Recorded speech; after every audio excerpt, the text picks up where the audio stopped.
Aesop was a man who collected many stories or fables that have been passed down through the centuries. One tells the story about an Athenian seeing Aesop playing marbles with a group of boys. He stopped and laughed at him, noting what a waste of time that was.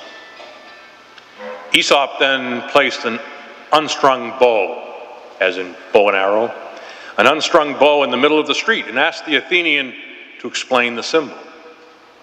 Tried for a long time to see what the symbol meant, but had no answer.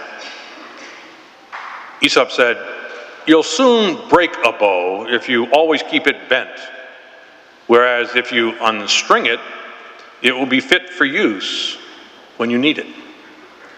The mind also needs relaxation if it's to remain fit for concentrated thought. In today's gospel, we hear Jesus telling his disciples, "Come away by yourselves to a deserted place and rest a while." Jesus is saying that in the spiritual life, you sometimes need to do the same thing. Father Austin Fleming writes a blog called A Concord Pastor. You can find a link to it on our parish website.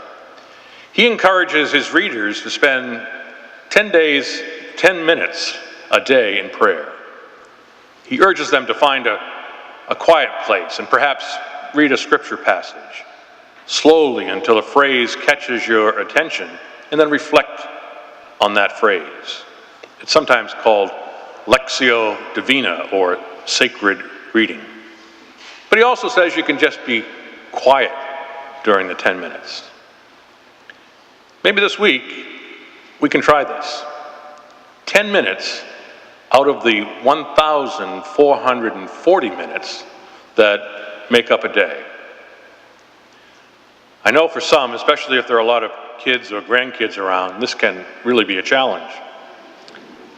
I've heard some folks say that the only place that they can find peace and quiet is the bathroom.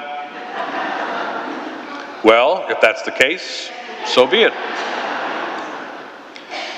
Here on the Cape, we have the gift of beaches and bicycle paths, walks around along the canal, or other places to find quiet time.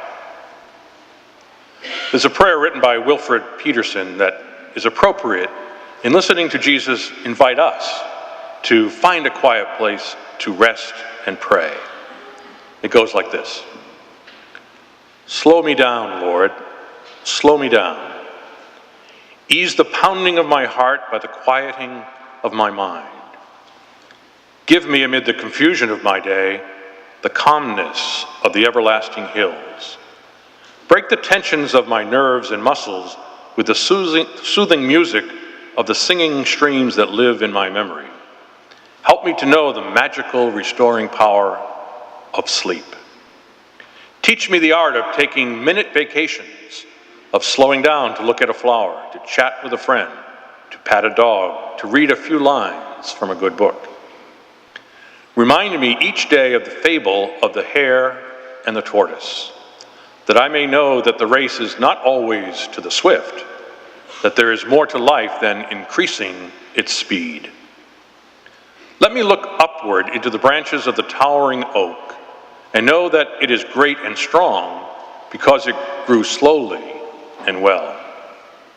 Slow me down, Lord, and inspire me to send my roots deep into the soil of life's enduring values, that I may grow toward the stars of my greater destiny. What was true to Aesop and Jesus is still true today. We need to unwind and spend some quiet time with the Lord.